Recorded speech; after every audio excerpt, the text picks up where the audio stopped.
igice cyatambutse mu nkuru igikomere twasize Joram uburakari bwari bwose amaze kubwira Kiara agomba kumuvira mu buzima ndetse akabuva mu burundu asaho kuko yarakomeje nangwa ni yarakomeje inyemerere n'ubundi inkuru yacu tuyihere kuri Kiara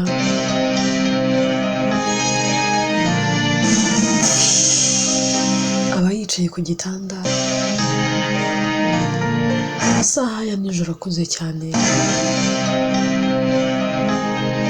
bigeze nka saa saba amarira ari yose ari marira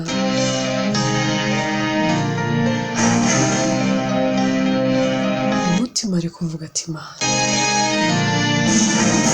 ese niki nagucumuyeho stili ndakibaza icyo nacumuye ndakibaza kuki nta kintu cy'umugisha njya nindana kuki najya numporana kuki nashobora gutinda n'ibyishimo n'umunezero kuki iteka ikintu kije kingana ari cyiza nakigumana kubera iki koko sinshobora gutindana umugisha muzima ahubwo nindana ibintu bitari iby'umumaro nabaye umunyamubabaro nabaye intabwa n'uwo nari mfite nabasha kwishingikirizaho naho nkuyeho amaboko ese ubu noneho ndabuwande nderekeza he iwacu bankuyeho amaboko ntabwo nagaruka kwaba amara ntagenda mvuga iki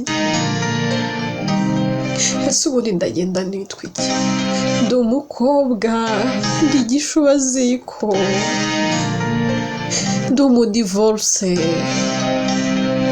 baransenze ndi igiki sindi umugore byeruye sindi umukobwa ndi iki koko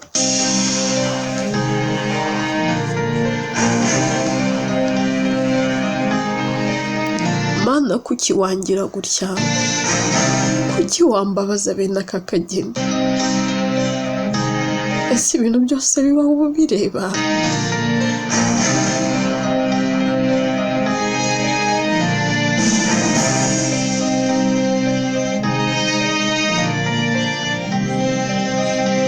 ese ubundi wandemye ufitiye papa se kumbabaza gusa kubaho ubuzima bubi gusa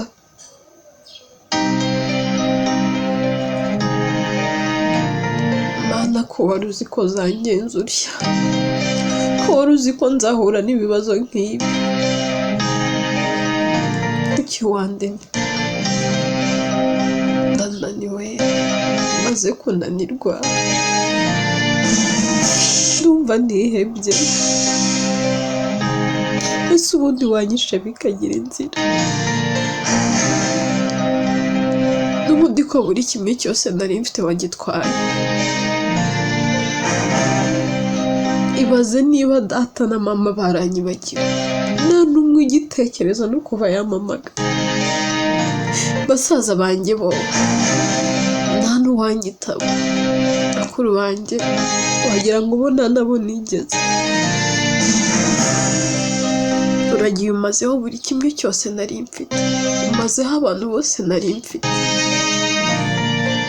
ubundi usiga mpagaze nk'igiti kitagira amashami mpagaze nk'udafite aho mbarizwa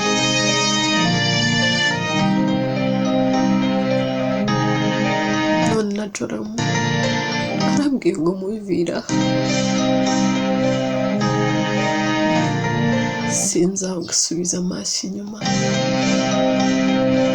ngo nawe nazigera nkumbura sinzanamukumbure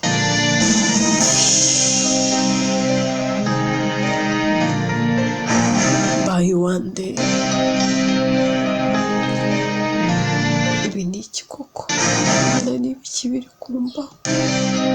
Yewe Yesu wanjye we.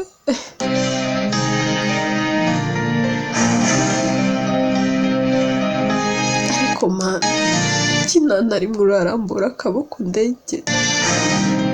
Ukuboko kwawe iteka guhora guhinnye kuri jyewe. Aho kumpa umugisha ahubwo umvubira imivumo.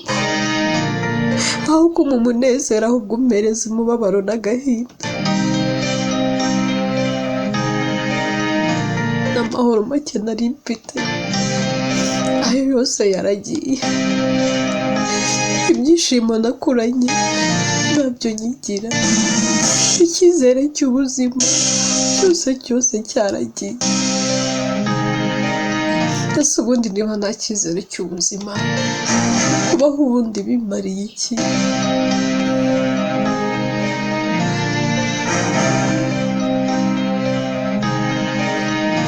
Ese ubundi Mana, niki ntegereje kubona ntarabona? Ko umubabaro wuzuye umutima wanjye.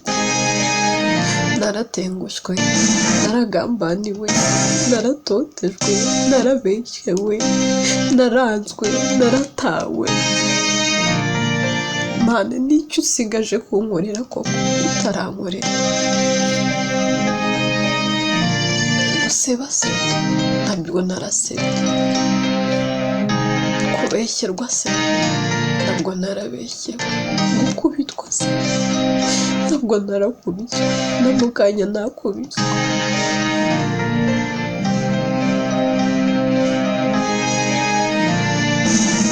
Umuntu n'uyu n'umujyi ungirira impuhwe. Nta muntu n'uyu n'umunyitayeho. Nawe ubwawe ntunyitayeho.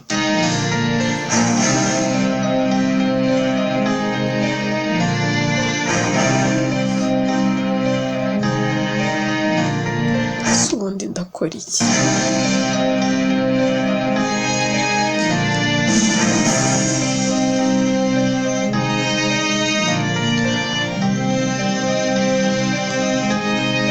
Ariko ntacyo. Nkwiye kwemera nkabana n'ubu buribwe. Nkwiye kwemera nkabinyuramo. Ko n'ubundi ntacyo mfite cyo kubikoraho.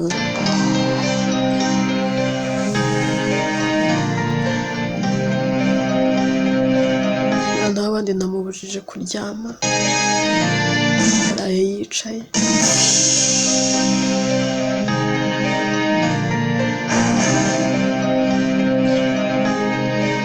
Menya ndi umunyamwaku pe.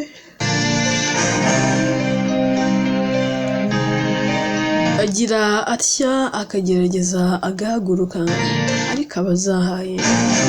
Mbona nta gatege, mbona atameze neza.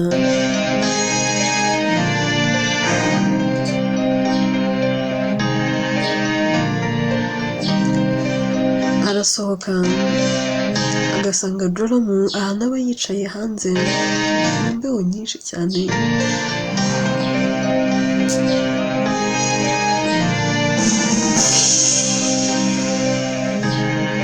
Joram akimubona yari ko yimyoza, ariko yareba ukuntu ari kugenda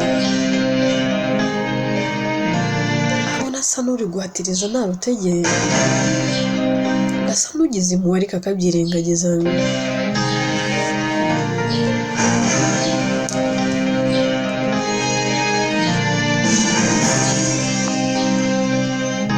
Undi aramwegera akamubwira ati Joram,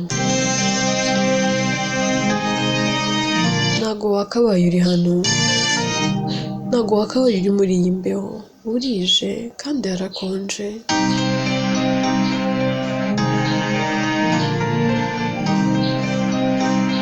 Ntago nje hano kugira ngo ngubangamire, ariko basi mbabarira. Mbabarira uze uryame.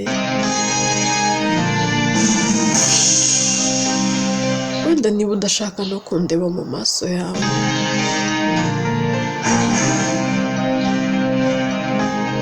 Ndaguma hano hanze, wowe ugenda uryame. Si ngombwa yuko usohoka muri room yawe kubera njyewe.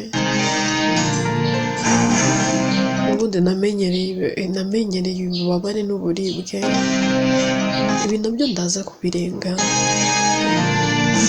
Ndabizi ko udashaka kunyumva, ndabizi ko ubundi ni umwanzi wawe, ndabizi ko ndi no mu mubare w'abantu wanga, ahari nshobora kuba ndi no ku mwanya wa mbere w'abantu wumva wanga.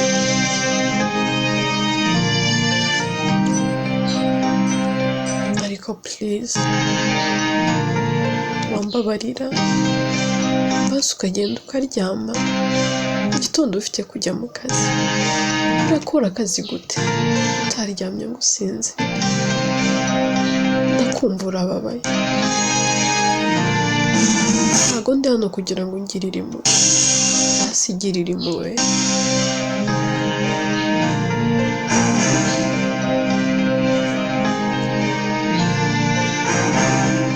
Joramu agira atya agahaguruka, agenda nta kintu amubwiye, agenda akinjira mu cyumba cye akaryama.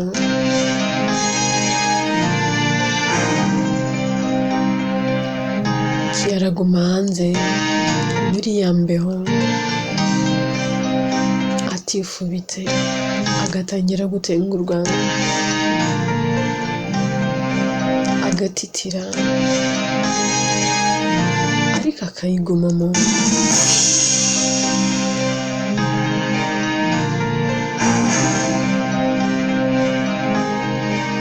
Wa mumama w'umukozi agira atya agasohoka, asanga Kiera yicaye hanze yakonze neza neza, yabaye barafu.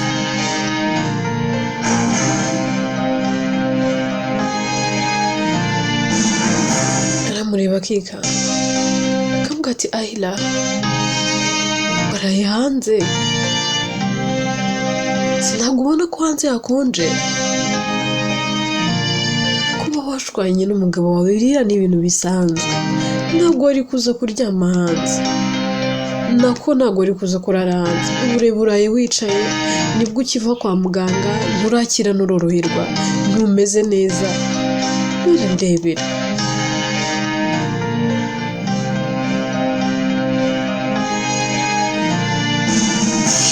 Aramuvugisha, ariko kuko Kiera aba ari gutitira ntabasha kumusubiza. Aba ari gutitira, amarira ari yose, imbeho ari yose. Ndaherako akomanga ku idirishya ry'icyumba cya Joramu. Joramu arabyuka, akamubaza ati bite ko nkomangira? Undi ati nyamara umuntu aradupfana. Joramu ati ndubapfana? Undi ati umugore wawe ameze nabi, ararembye. Akivuga atyo Albert arabyumva, ko izo saha no wabakanye. Era kasohoka kavuga tugize ngo iki, inde se kandi? Ndati yewe Kiera ntago ameze neza. Ati Kiera yabaye iki se? Ndati ameze nabi. Baraza bagasanga kuko ari gutitira, ariko arasa n'uri kugenda agagara.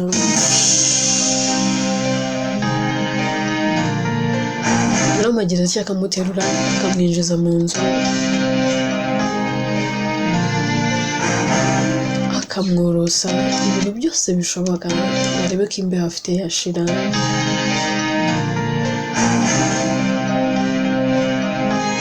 Ariko uko amworosa, Kiera akajya agerageza kuvuga, ijwi ridasohoka neza, ariko asa n'umubaza, avuga ngo ubundi kuki uri kumfasha, ubundi kuki unyitayeho, wanditse, ubundi si yundeka.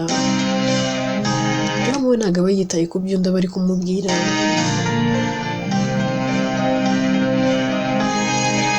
Agira atya akabwira umukozi, akavuga ati gira vuba akora ikintu cy'icyayi, tumuhereze ibintu bishyushye, turebe ko nabura imbeho yashira. Bagira vuba akamuzanira icyo kunywa, Joramu agerageza kumuhereza. Byose Albert aba abireba, azunguza umutwe akabwira Joramu, akavuga ati bro, ndi shuwa neza ariko ibi byose ni amakosa yawe. Wagize kuba wamukubise, ugira kumurakari, wamutaye, wamuteye umugongo, uba urumva nta kintu na kimwe asigaranye. Wabona n'ibi byose yabyikoze kuko ari kwiha igihano. Ntabwo bikwiriye bro, ntabwo njye nagushyigikira, warengereye. Albert ahera ko yigendera, Sara aragenda akicuma, ubukonje bugenda bugabanuka, akageraho no gutetera bigashira, ariko aba akiri kurira. Mama bamuryamye iruhande ariko atamuvugisha, yacecetse atuje. Mu gitondo mama arabyuka kwitegura ibisanzwe, yerekeza mu kazi. Agera mu kazi ariko ukabona nta mahoro afite. Kumwe yari asanzwe amenyereye ko nyuma y'igihe gitageze mu rugo ahamagara Kiara amubaza uko amerewe. Sara aragira agafata telefone ngo amuhamagare ariko akabyihorera.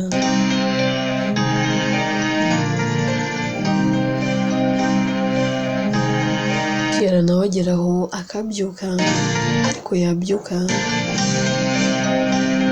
akwegura umutwe bikanga, agerageza kubyuka bikanga, nta rutege nta mbaraga.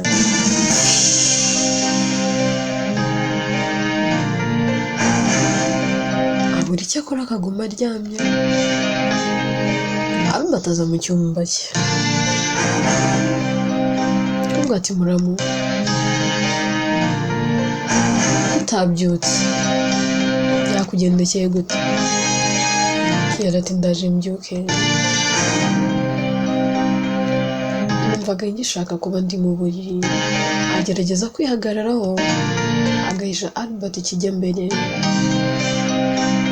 Albert aba yiriwe mu rugo, ahantu aba yagiye, yewe ntaba yigeze ajya mu kazi.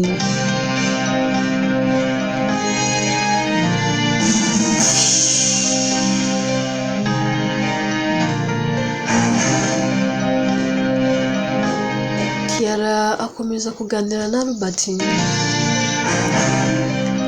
Albert akamubaza ati ariko se Kiara, njye mbwiza ukuri,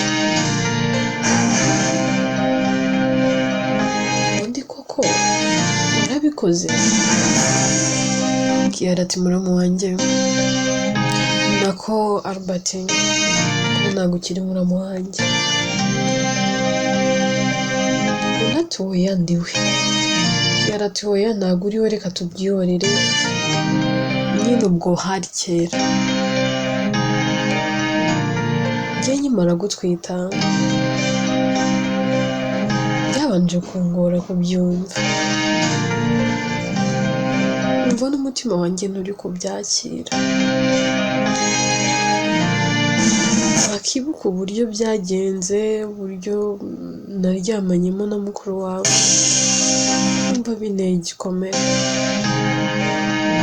Nakibuka ibintu byose ndi kunyuramo, rwose umwana wanjye naza mfite ubu bikomere, akaza asanga nta hantu ndi, akazabaho nabi nk'uko mbayeho nabi. Nibyo uzaba ari amakosa yanjye. Numva nyine sinshaka kuzabona umwana wanjye ababaye, cyangwa se anyura ngo mu byo ndi kunyuramo. Nahamagaye agashuti kanjye kitwa Amara, ndabimubwira nyine pe. Numvaga nyine icyo gihe numvaga inda nayikuramo, narabivuze pe. Ariko niba mama we yarari kunyumva, ni kumfata record, ukomeje record, ngeraho nkabwira Amara, nubwo ati nubwo nyine bitanyuze mu nzira nziza, umugabo wanjye ndamukunda, keretse wenda Amara ari hano. Ndavuga nagiye mbitekereza kenshi, kuyikuramo ariko sinayikuramo.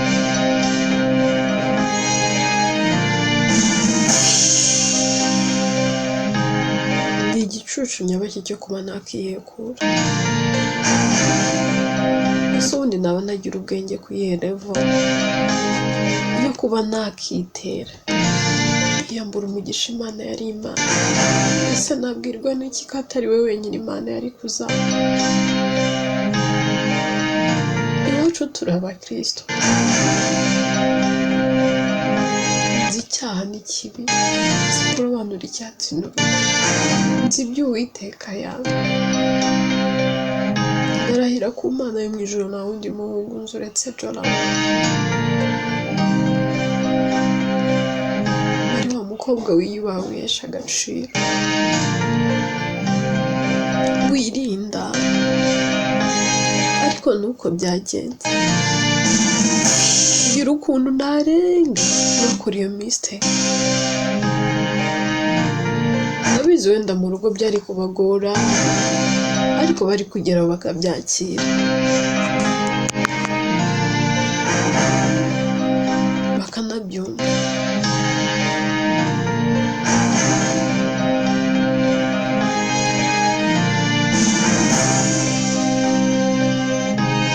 Ese ubundi ko uwo nakita ko yari yaranteye inda yanyemeraga, yanyumvaga, yaranyitayeho, niki cyari kuntera kumva ko nakora ayo mahano? Abenshi babikora kuko bihakanywe. Arankunda, nako yarankundaga akanyitaho, nta kintu nigeze muburana. Umutima mubi nk'uwo nari kuwukura. Uzagenda ufata telefone ya mama wawe uzumve rikodi yose neza, niba ko karimo kure.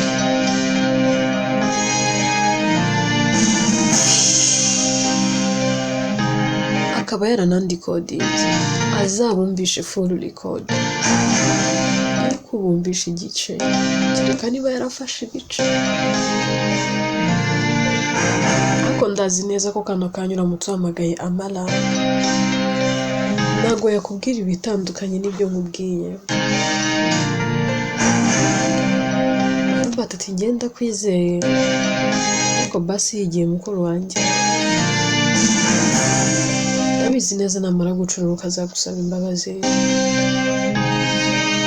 Ati oya, nta mpamvu yo kunsaba imbabazi, yewe sina ngomba. Azaba ansaba imbabazi zikize, ntacyo yakoze. Ni njye wakoze amakosa. Nakoze mistake yo kwizera, nakoze mistake yo kumukunda, nakoze ama mistake menshi. Nibagiwe wundi we naho mbarizwa. Ubundi njyewe ndi Kiara ubarizwa mu gikoni, Kiara w'umukozi wo mu rugo, ntago ndi Kiara ukwiye gukundwa. Byongeye akundwe n'umusore mwiza nka Joram. Ahubwo nongeye kwibuka aho mbarizwa, n'urwego mbarizwamo.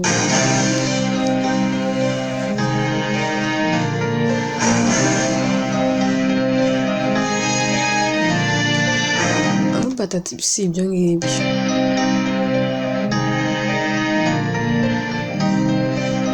Si ibyo nshaka ko wumva nango se ngutekereza. Ukwiye kujya utekereza ko uri agaciro, ukicara ukireba, ukavuga uti nanjye nkwiye ibyiza, ndi mwiza.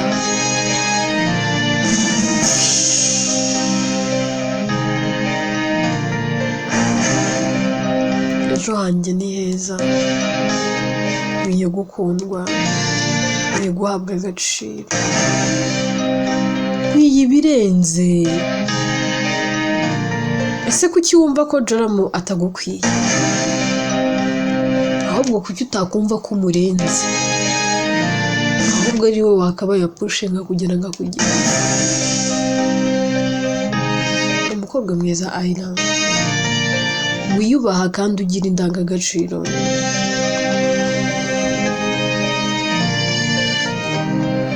ndabivuze ndi mwene muzeyi. Jorama azakwicuza, azakwifuza atakikubonye nakora mistake yo kukurekura kanigende. Robert ahera ko asohoka akigendera, Masara agenda akicuma. Ayira akibuka ko Joramu yamubwiye ko adashaka kongera kumubona. Agerageza kweguka mu ntege nke ziwe, ariko uko akabyuka byanga. Akomeza gupushinga no guhatiriza ku bwa chance agahaguruka. Arebamo imyenda mike cyane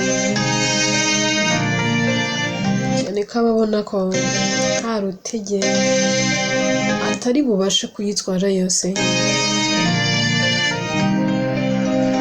Ata akavarisi gatoya hafi aho ashyiramo ya myenda akayisiga. Iracya agafata pen na paper akandika ati umbabarire ibintu byanjye byose simbitwaye ko nta mbaraga n'izina nkeya mfite. Ahari numva maze gukira, maze kumera neza, ibintu byanjye nzagaruka mbifate. Yo kubisohora mu cyumba cyawe ubimera umukozi n'inza zabimpe. Afata ya pepa akayirambika ku gitanda.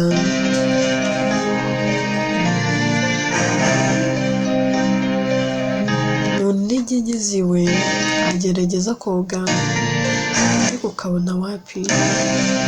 Koga asa n'uwishingikirije ku rukuta, bikanga akagera akicara. Arihanagura. Amasaha y'akazi aba ari kugenda asa ntarangira.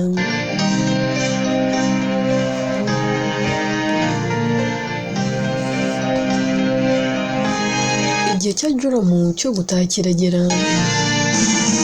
Yara nawe aba ari kwambara, ariko ubona nta rutege. Agira atya agasunika.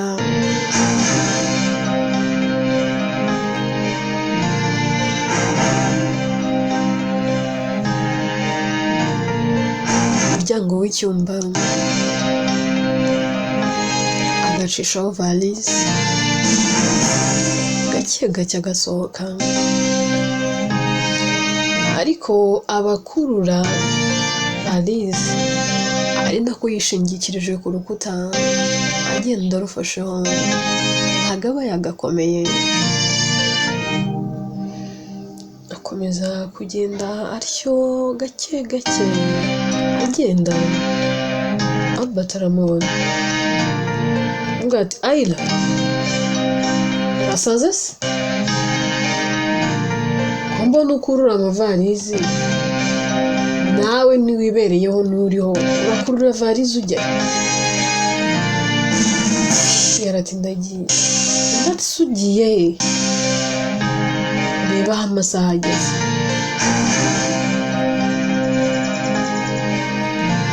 Saa 12 zigiye kugera.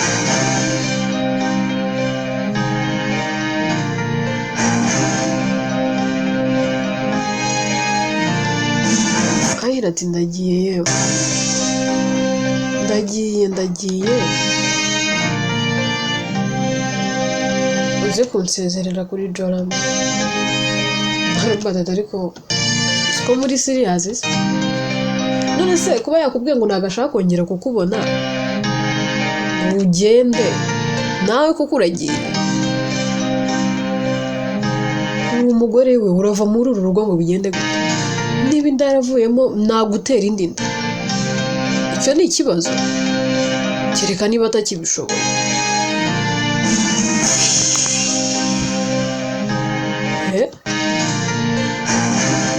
Ntabyo gishoboye se tubimenye.